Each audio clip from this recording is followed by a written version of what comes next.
thank you all for being here. I really appreciate your coming. And some of you may know me and Juliet, and some of you may not. So I'll start with a brief introduction of myself, and then I'll let Juliet speak on her own behalf. So my name is Mary Schiller, and I'm an author and 3 Principles coach. I've been working with people now for a couple of years related to the 3 Principles. And I've coached people in all different areas of life, everything from dissolving stress, to helping them have better relationships, to helping them get through depression, and kind of everything in between. And I was really excited to have this conversation with you today because I have teamed up with Juliet Fay, who is my co-host, on a really special project that she and I are working on. And I'll let Juliet introduce herself and tell you a little bit about what we're working on together. Okay, thank you, Mary. It's great to be co-hosting with you. So I'm Juliet Fay, and I'm based in Wales in the UK. And so my background is marketing and communications. And I recently, this year, came across Mary in March when I saw her interview that Molly Gordon did with her, and the title was stood out for me. It was, "Can PTSD be changed or cured by an insight?" I was intrigued about this and watched the recording, and since that time have been consuming a lot of materials myself about 3 Principles, but also I signed up for Mary's program. And as we got to know each other, we discovered that we had some interesting things in common in terms of our experiences, which we may both touch on a bit more as the call goes on. And we have begun to work together, and we're launching an enterprise called Soul Care. And the purpose of Soul Care really is to reach individuals and families who are experiencing conflict and arguments, and also to look at helping those who work in that sector, which can be quite a stressful field to work in. So yeah, back to you, Mary. All right, thanks, Juliet. That was great. One of the reasons why I wanted to offer this talk is because I personally have gone through a relationship, more than one, that has seemed to be based on conflict. That almost seemed like the foundation of the relationship, to the point where I couldn't really see how that could ever change. I don't know if you can relate to what I mean, but if you can, please feel free to type a note in the chat box to us that sometimes in a relationship, you can get to a point where it just seems like there's no way out of the conflict except perhaps to make a decision to leave the relationship, if you can do that, or just walk away from the situation. And for me, that was a very distressing idea, because one of the relationships I'm thinking of is my current marriage. And I really didn't want to do that. And yet there was so much conflict in this relationship that I couldn't really see the forest for the trees. It seemed like no matter what I tried to do to kind of fix things, it either made it worse or it didn't change anything significantly. Let's put it that way. You know, I tried lots and lots of different techniques and things, and nothing really seemed to help.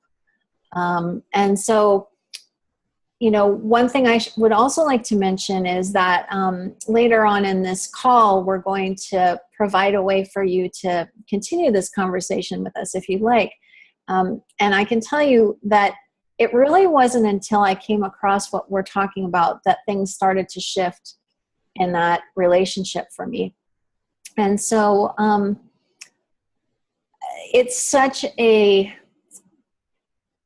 hard for me, I get choked up very easily, but it's hard for me to talk about this without getting choked up, because I really felt like my marriage was not going to survive. There was so much stress between us and so much distance between us that it just looked impossible to me.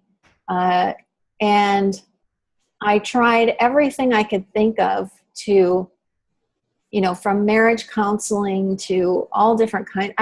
I bought books, I bought programs, I talked to all different kinds of experts, and I tried everything I could think of, and nothing really made a dent. And it wasn't until I discovered something pretty key, which is what we're going to talk about today, that things started to turn around. So with that as a preview, I'll let Juliet mention why this topic is important for her. Yes, likewise. I found myself in a marriage that was just punctuated by arguments, kind of with regularity, particularly at the weekend. I think because, you're busy during the week with all the daily sort of activities. Come the weekend, it was like clockwork. And as Mary said, there was just, particularly for me being in the communications field, it was just hugely frustrating to not really understand. I couldn't really see why we were arguing. I mean, clearly it wasn't because the bin was overflowing, or whatever stupid kind of trivial thing would spark an argument. And I found it just really, really frustrating that I couldn't really get to the bottom of why we argued. And in my case, sadly, the way that I ended those arguments was leaving my marriage, because we couldn't see through it or get through it. And like Mary, even though I left my marriage, of course, you won't be surprised to hear that didn't actually put an end to the arguments. But it's through what we're going to talk about today, I can see now why we couldn't stop arguing.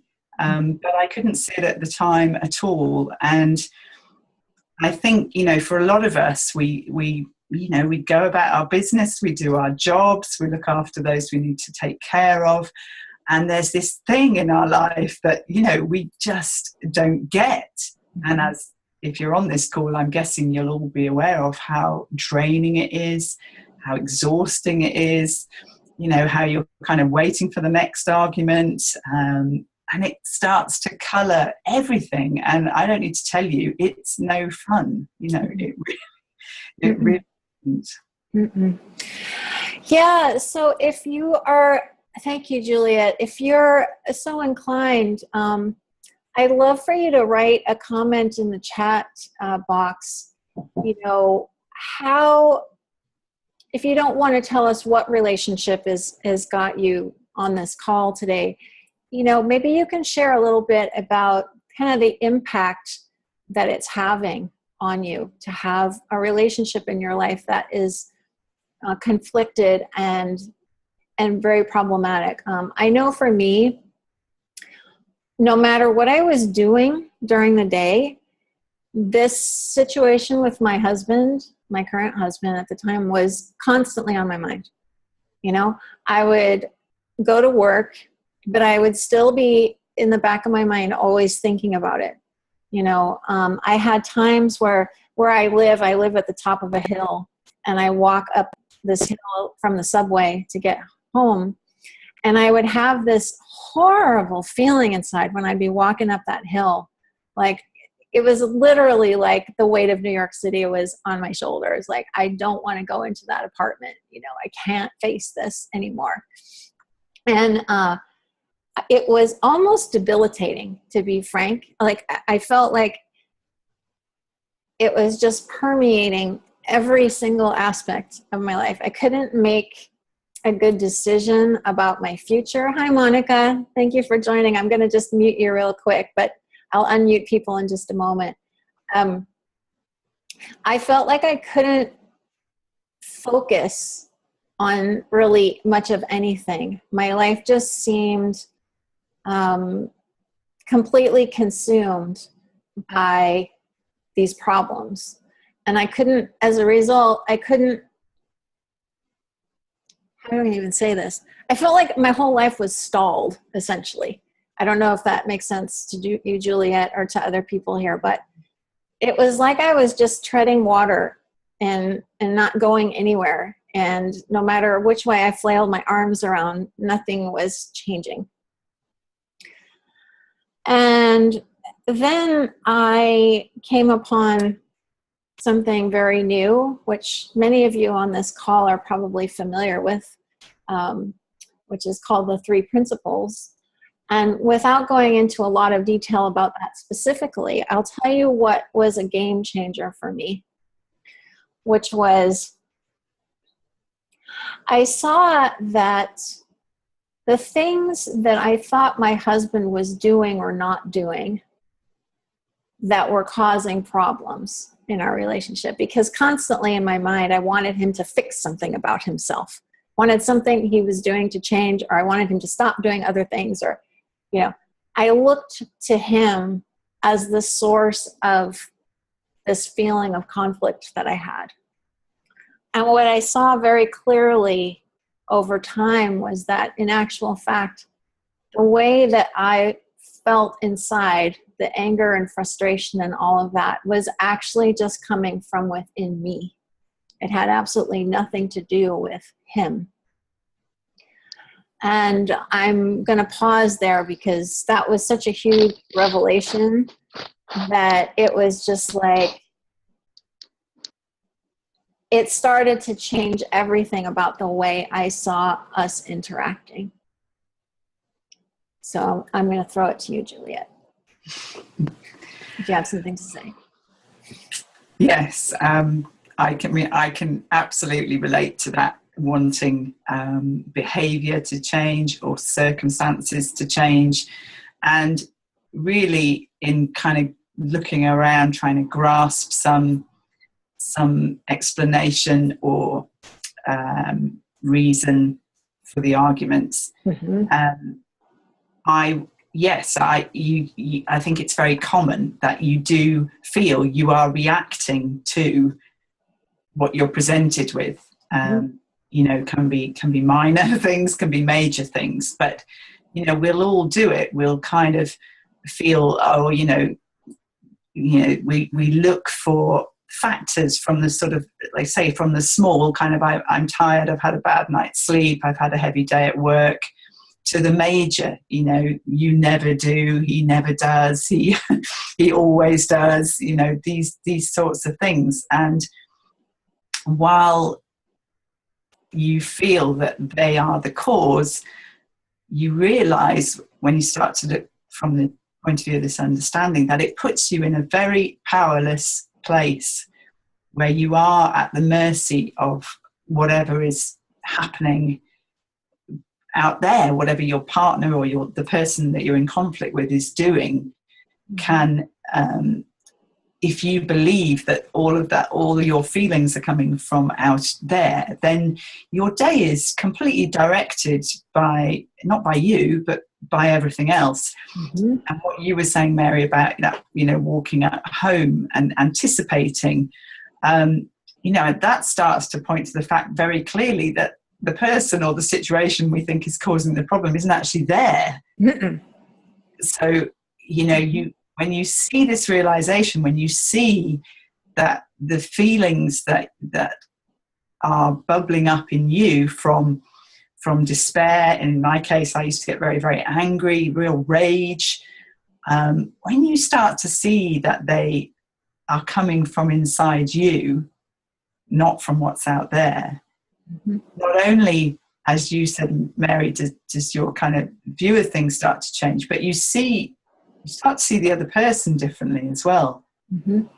Because equally, for them, whatever they're doing, saying, however they're behaving, or if they're walking away, or if they're engaging in an argument, whatever's going on, they likewise are reacting to what's in their own head. Mm-hmm. Mm-hmm. But it's funny because I did not see that at all. That was not apparent to me at all. I walked through my day with this idea that unless he did something different, you know, and unless our relationship changed, I was not going to be happy. And I felt the presence of my marriage all day long. Not putting that piece together, though, that he wasn't actually like sitting next to me at work. Or like you said, he wasn't walking next to me as I was going up the hill towards our home. I didn't connect those dots. That was not at all obvious to me. It really looked to me like his behavior and our situation and our marriage and that all of that was the cause of my discomfort and my anger. I got mad a lot too. And it just was not apparent to me that that wasn't true. And that's what I find so interesting now, because now it seems so obviously true to me, but it did not look that way at the time. Not at all. And what's really interesting to me now is that, you know, you might think, well, if you're looking back on that period now, which for us was quite lengthy, you know, our marriage hit some bumps. We've been married for 19 years. We've been together for 20. Our marriage started to hit some bumps very early on, probably about 3 years in. And then it kind of slowly progressed. And around, 2005, 6, things started to get pretty rocky. And then we ended up separating for a while, 2011, 2012. And a lot of things really got ugly. I mean, things got very ugly. And it just continued to seem like I was powerless, like you said. That there was something going on that was not in my control, and I couldn't stop it. It felt like a steamroller or something, just like it was inevitable that we were going to get divorced, and that was just it, you know, and I was kind of grabbing onto anything I could grab onto to try to stop that from happening. And by the way, this doesn't just apply to marriage, what we're talking about. It really applies across the board with conflicted relationships. And when I finally saw what you and I are talking about, which was that actually nothing he was doing was having any effect on me, it was that I was having thoughts that I was kind of paying attention to, that's what was creating this feeling of conflict. All of a sudden, I felt completely liberated, and a sense of, I hesitate to use the word power, but that is kind of what it felt like. It felt like I was suddenly infused with power again. I did not feel powerless anymore in the face of this situation. Yes, you talking about being infused with power. There is a sense of that, because I don't know how many of you on the call will relate to this. I remember so clearly that, you know, in the aftermath of an argument, when I was feeling dreadful, I desperately wanted to talk about it. Mary's laughing. I'm laughing out of recognition. And I'll bet you there are other people, even though they're muted, they're laughing too. You want to talk it out, right? Absolutely. And I can remember clearly the feeling inside of just feeling horrible, and feeling that, you know, everything wasn't okay, and it wouldn't be okay unless we could sort this out. And you won't be surprised to hear that trying to sort it out usually led to more arguments, or it didn't really help. Mm-hmm. And I think it goes back to this idea that I can see, looking back at myself, that I believed that my well-being rested on me having a harmonious relationship. Mm-hmm. So if it wasn't harmonious, then I wasn't okay. Yeah. And that really bothered me. I mean, really, really bothered me. Like Mary was saying, it starts kind of taking over your thoughts and colouring your day-to-day living. But also, ironically, the other thing that I wanted to raise is that during those arguments, I was behaving in a way that wasn't who I wanted to be. Oh, yeah. Mm-hmm. And so on the one hand, there's this fear that this kind of my well-being is under threat because that's how it looked. And then there's me behaving in a way that, it wasn't really designed to kind of, bring someone closer and make things, Mm-hmm. harmonious. Mm-hmm. And as Mary said, when you start to see that your well-being is not your relationship, it doesn't come from your relationship, it doesn't, and it can't actually be harmed by your relationship. And I don't say that lightly. Once you realize that your well-being is completely separate from whatever interactions are going on with the person, whether it's a partner or a member of your extended family, as Mary said, you sort of go from this position of being, battered and tossed about by the ups and downs of those interactions to it just calming everything down and things not mattering so much. Mm-hmm. Mm-hmm.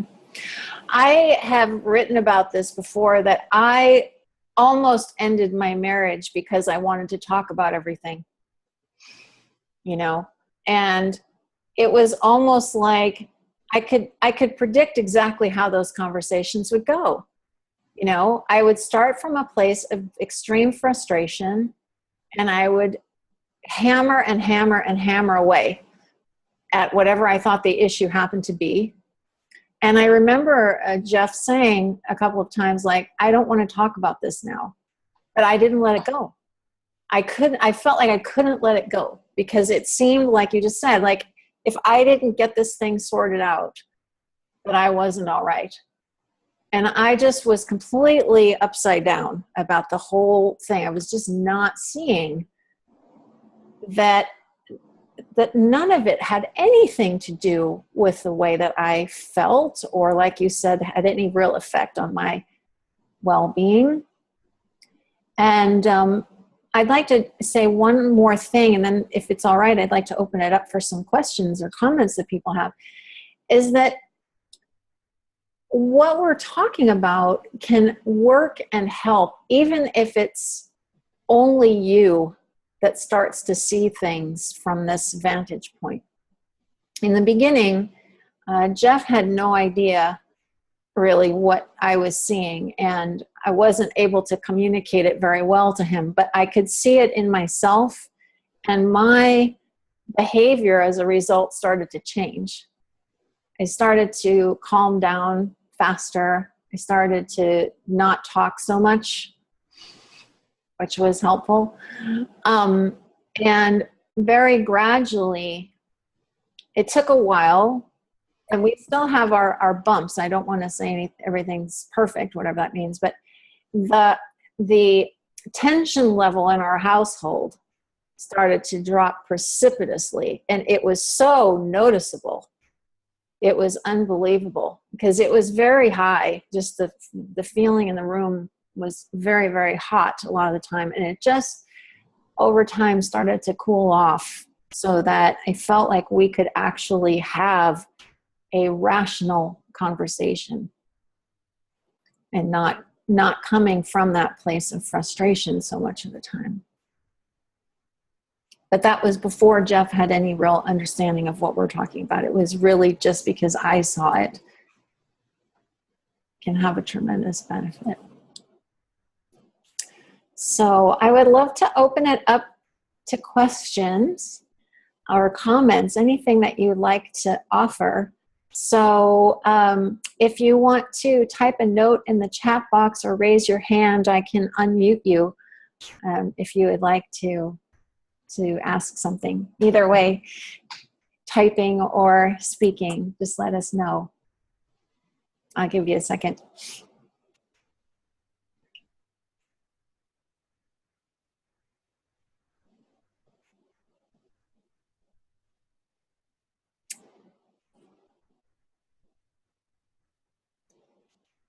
Anybody?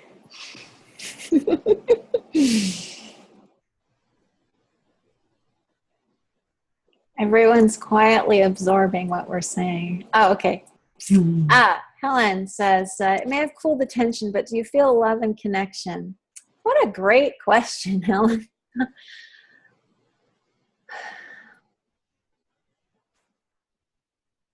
You know, it's interesting. I never actually thought about it like this, but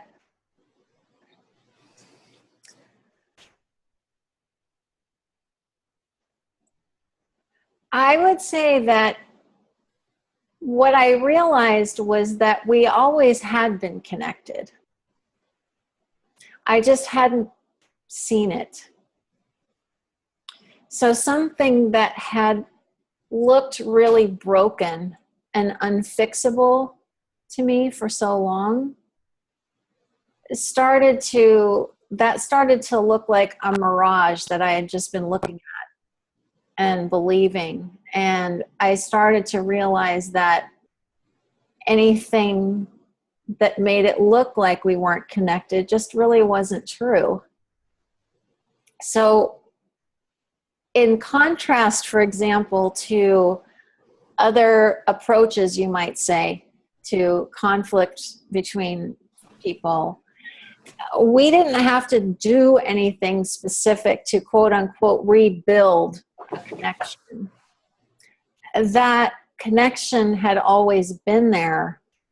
It just was obscured by a misperception and a misunderstanding of what was really generating all these feelings we were having. So does that answer your question? That probably sounded a bit strange. I don't know, but Helen, let me know if you want me to follow up on something there. Kamika, I've been doing a lot of reading about the three principles lately. I read several authors' books, but I'm still not getting it on more than an intellectual level. What am I missing? Do you want to take that one, Juliet, or it's up to you? Yeah, hi, Kamika. Thank you for putting that question forward. I think it's something Mary in particular, we hear quite a lot, and I must recommend, Mary's done a great recording on that very question. I'm sure if you message her, she'll send you a link to it. Yeah, it's on YouTube. And I think you've probably, in your reading, you've heard people talk about it being a realization that comes, from the heart. And it's one of those slightly kind of curious things that the more we try and sort of grab it and with our kind of analytical minds, the more elusive it can feel. So in terms of what you're missing, that they might sound a bit counterintuitive, but one of the best things you can do is just sort of relax in your thinking and actually not worry about whatever you're thinking or feeling at any given time, because it tends to be the worry and the judgments and the opinions and the criticism that forms around our thoughts or our emotions that's what actually kind of tends to get us into trouble and get us tangled up. And as Mary was talking about the heat in her house, you can feel that heat in your own brain, and you can feel the thoughts speeding up, really racing. And actually there's probably no thoughts that's ever come into any of our heads that hasn't come into everybody else's head at some point. There isn't really any thought that you need to worry about, because they all, if we don't worry about them, they will pass on through. And I know that there are certain areas in my life where I really didn't believe that was true.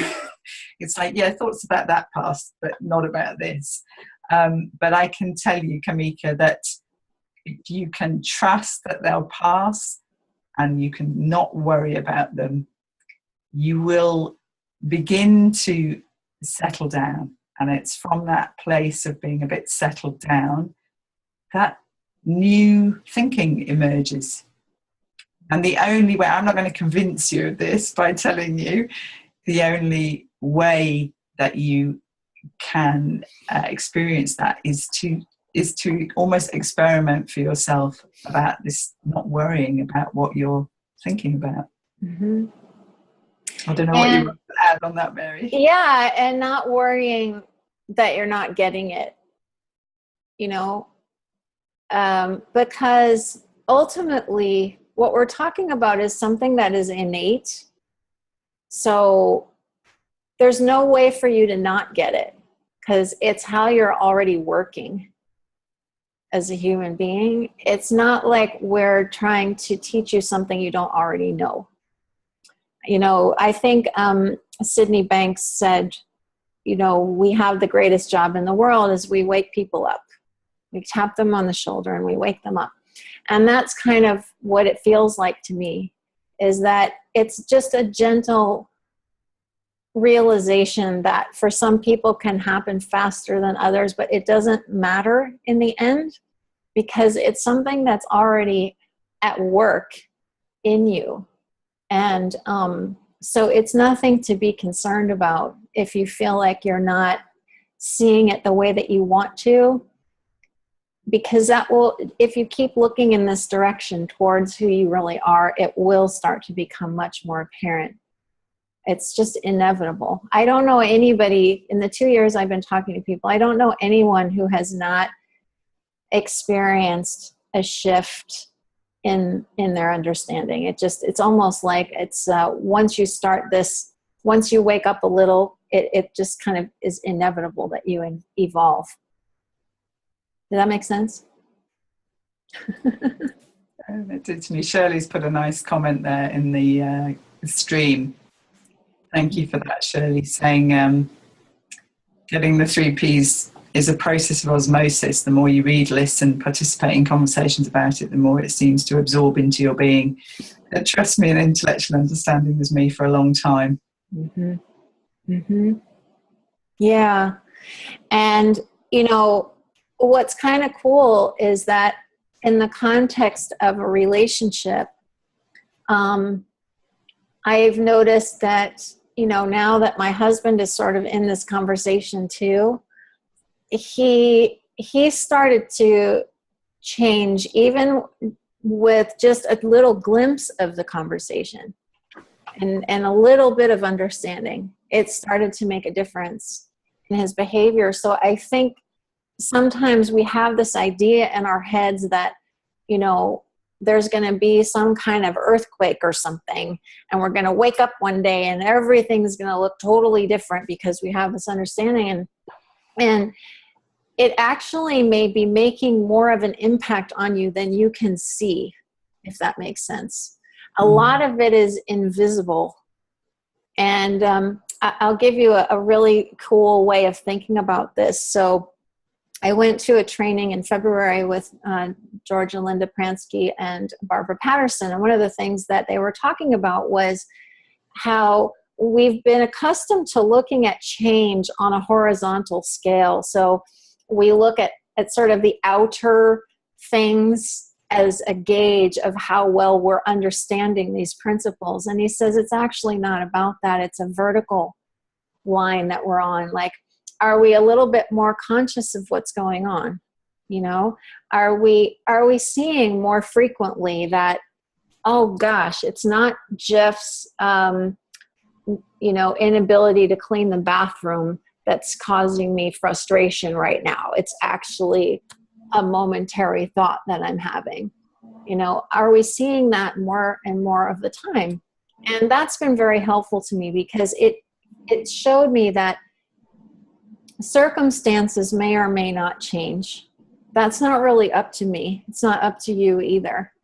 But my experience of what's going on can change a lot. And sometimes it can be incremental and very hard to see, but it's still having an impact.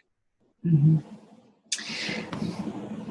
I'd like to just come in and add something to the conversation as well, in terms of when we're having an argument, maybe caught up in that very intense, speeded up thinking, but actually in between times, and Mary's touched on this, of, you know, when you're not actually in the argument, but when you're perhaps anticipating the next one or recovering from the last one, it can be really helpful to notice the thinking that is going on in your mind. And I say this because, as Mary was talking, it brought to mind a conversation I was having with a friend.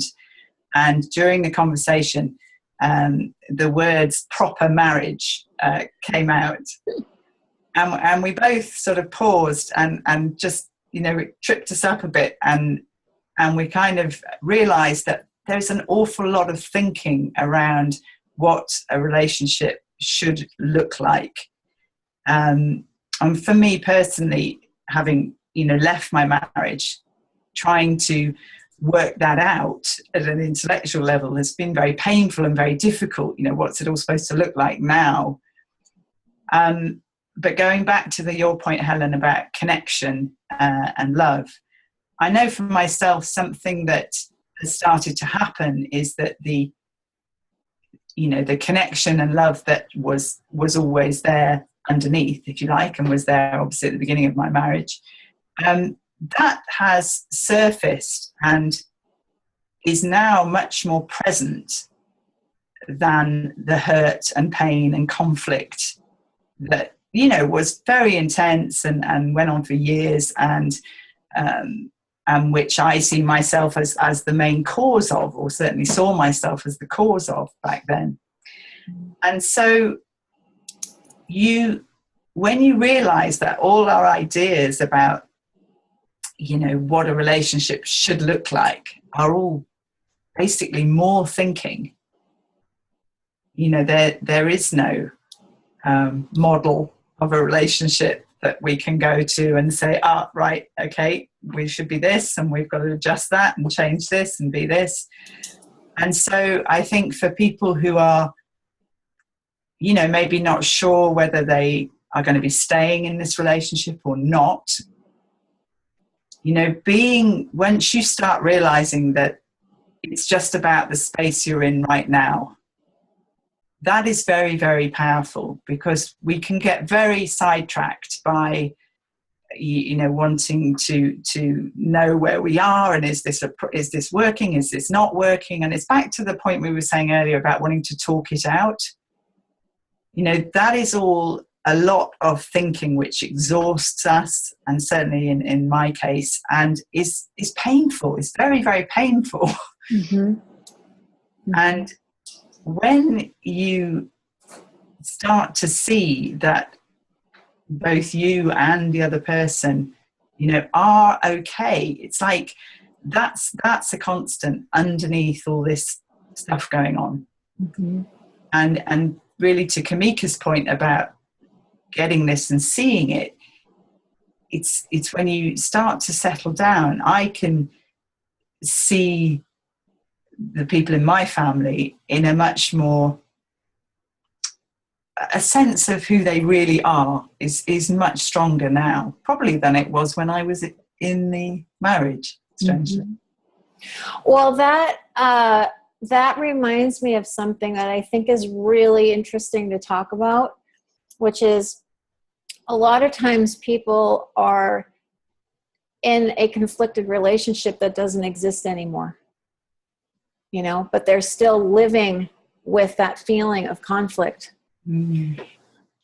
You know, either like in your case, the marriage ended, somebody's passed away, maybe you don't see them anymore, whatever it is. And, you know, I know for myself, and I'd love for you to talk about this a bit more if you'd like to, Juliet, is I can look at relationships that I'm no longer actively in that were conflicted, and I see them very differently now. I used to have a sense of regret over things, and it's not like I'm perfect or anything like that, and I'm looking back and saying, oh, you know, I didn't make any mistakes, but I can see the source of those mistakes was I had some thought at the time that looked right, and I acted on that, and so did the other person. Yeah. Yes. Very much this topic Mary and I have talked about quite a lot. And one of my favourite sayings actually is, seemed like a good idea at the time. Right, because that's all we're ever operating on. And it sounds flippant, but when you realize that that is all we can ever do, is, thoughts come into our mind, and we either kind of let them pass on by, or we kind of grab onto them and we act on them. And not only is that what we're doing, but that's what everybody's doing. Mm-hmm. And when you see what the other person's behavior and words, when you realize that that's all they're doing, they are responding to what is in their head in that moment, it opens up a space for seeing things differently, and it opens up a space for compassion, particularly for yourself. Mm-hmm. In my case, that kind of, it came together, compassion for myself and for the other person. Mm-hmm. And it does, because the alternative is to carry shame or guilt or regret around with you or for the rest of your life. Mm-hmm. Yeah. And when you start to see this clearly, you start to see how unnecessary that is. It's not a badge of honor or something. It's not obligatory to have those kinds of feelings. Mm-hmm. Thank you. What other questions do people have? I'd love to see if we can answer a few more.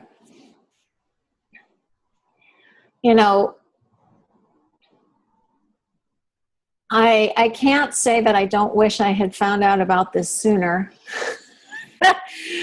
I would have saved myself a lot of years of suffering if I had known this. But at the same time, I'm not looking back on that period with any sense of, regret like we were just talking about. It doesn't look like that to me. It looks like I was doing the best I could with what I understood at the time, and so was Jeff. And even just that simple, relatively simple realization has made a huge difference for us. Because, a lot of times you can kind of resolve a conflict with someone, but there's leftover stuff, that people kind of throw into each other's faces and things like that. There's really none of that. There's none of it. Most of it is forgotten, because I can see that a lot of things were creations of my own thinking anyway. They weren't real. So it's easy to just kind of go, oh, whatever. I don't have to worry about that so much.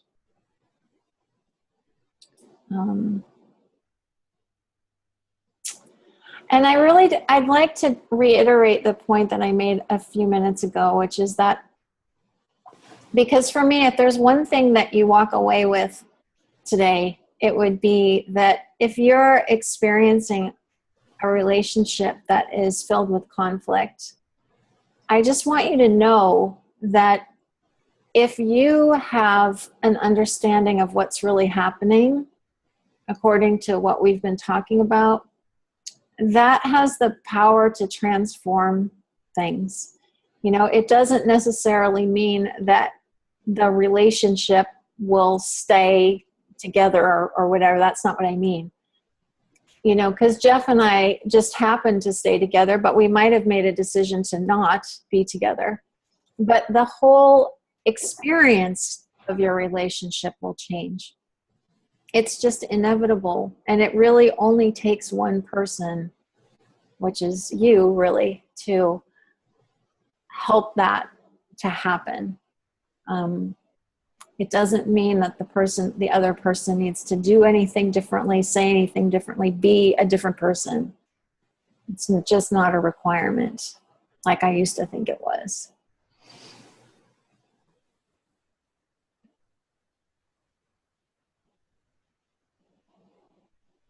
I think one of the reasons why relationships almost seem to be an exception to the principles, I know Michael Neal has said, everything operates under the principles except for money and my marriage. There are certain things that look like they are affecting us from the outside, and a relationship looks that way because we're interacting with another person. But over and over again, it's been proven to me with this that that's just not the way it is. It's never what the other person is doing or saying. It's always whatever happens to be going through my own mind at the time. And it's fun to kind of experiment with that. One of the things that I'm writing a new book, and one of the things I mention in there is I started noticing, like, some days Jeff would come home from work and he'd really be complaining and it would drive me insane. And other days he'd come home, complain about work, and I would think, oh, how awful, And I started wondering, well, hey, why is that? Like, he's doing the same thing, but I'm having a completely different experience. So it's interesting to just notice what's going on in yourself. Mm-hmm. So I'm going to make one more pause here in case someone has another question. And then if it's all right with you, we would like to share something that we have on offer that we hope might be very useful to you or to other people in your life who could benefit. So I'll just give it a few seconds here to see if there's any other comments or questions that people have.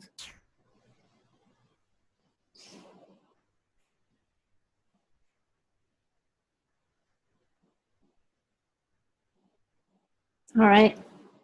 I'll keep an eye on the chat. Juliet, would you like to share a little bit? And I can put this up on the screen. Can you see that? There we are. Yeah. Can everybody see that? Mm-hmm. I hope so. Yeah. Okay. Can you just give us a little nod in the chat if everyone can see the screen? I can't see the chat anymore, so I'm going to rely on you, Juliet. Yeah, I've got the chat screen up. You can just type in the chat if you can see this shared screen. Yeah, thanks, Shirley. She can see it. Yeah. Okay. Yeah, okay. So I'm going to move that over there. So, yeah, Mary and I have developed a program to basically look at this understanding in terms of relationships a little bit deeper in a small group, and all the details are on the website, which Mary's going to give you a link to. Mm-hmm. But it's really, I know from my own conversations with Mary, and some of you on the call may also have experienced this, is that when you take an area like this, and you may find even today after the call, it's not unusual for people to be going about their business and for there to be just a sort of very quiet shift in your understanding.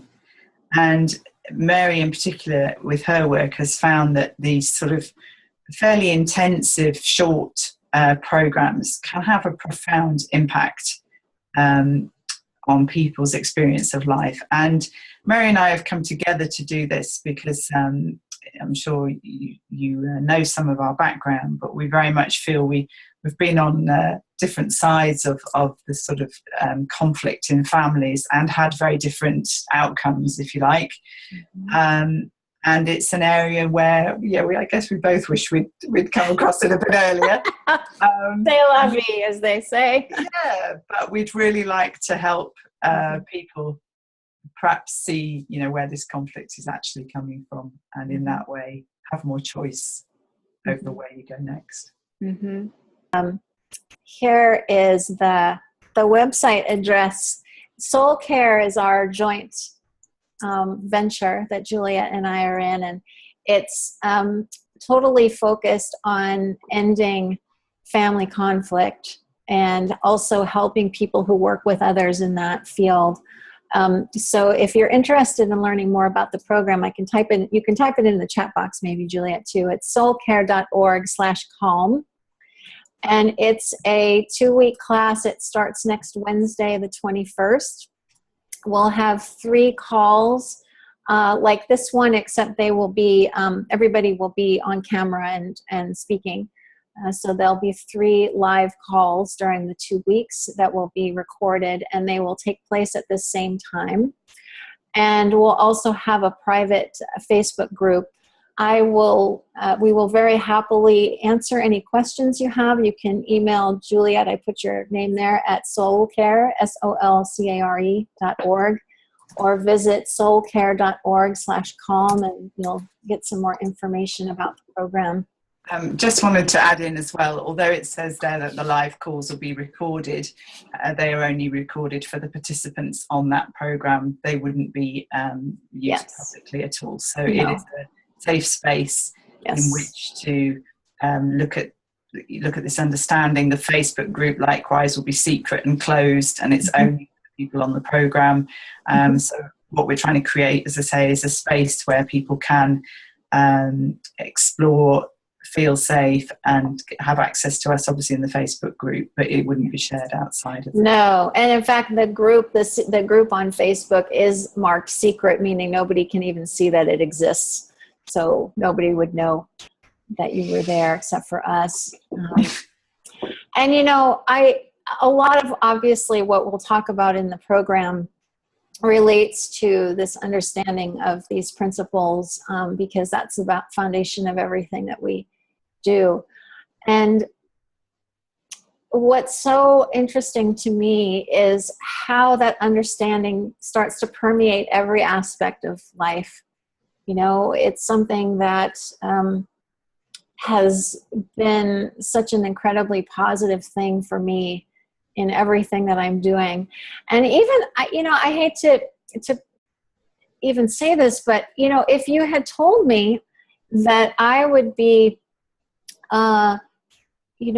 running a program like this a couple of years ago about ending conflict in relationships, I would have said you were kind of nuts, because I thought that would have been the last thing that I would have thought I knew anything about.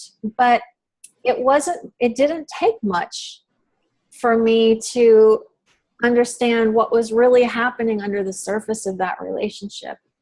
And now I'm just very, very excited to be able to help other people who are facing something similar, whether it's with a spouse or a child, parent, friend, work situation, whatever it can be.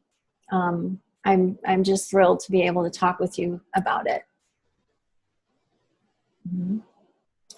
Does anybody else have any questions?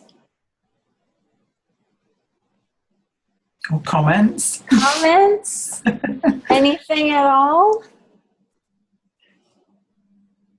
If you want to share anything that's occurred to you during this call, or anything that you've seen, that would be great. That would be a nice way to kind of close things out.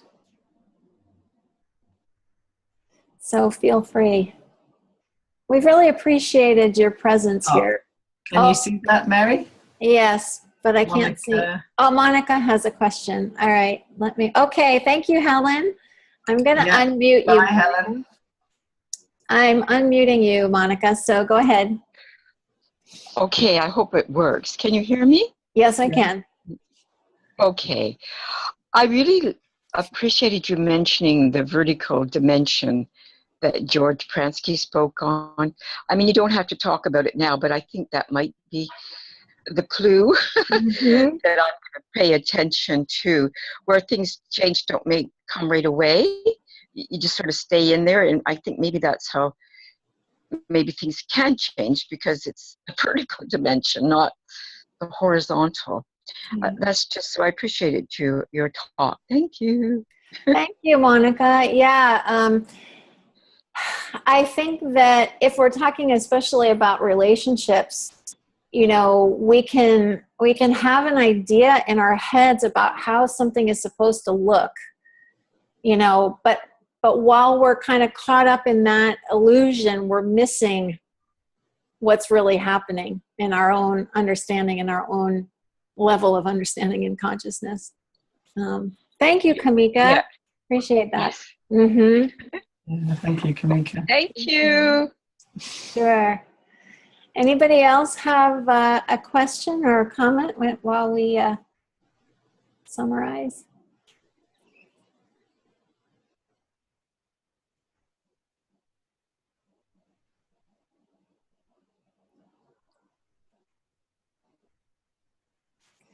Well, I will say that I would love to see you join us in the program that starts next week, because I know it's going to be a lovely experience. I've known Juliet now for a few months and have just thoroughly enjoyed my work with her, and she's just such a lovely presence, as you could tell from this call, and is very, very grounded in this understanding, and particularly in this area of relationships. I feel very privileged to be working with her, and it would just be an absolute joy to have you join us for those conversations. Yeah, thank you, Mary, and thank you all for joining us on this call. I'm sure you get the sense that it's an area that Mary and I both feel very privileged to be working in, and where we feel that we can make a big difference. Because I guess we both feel, you know, if it could help our situations. Kind of, yeah, pretty much. It can help anyone. That's a very concise way of putting it. Thank you, Essie. I'm glad to hear that you're interested.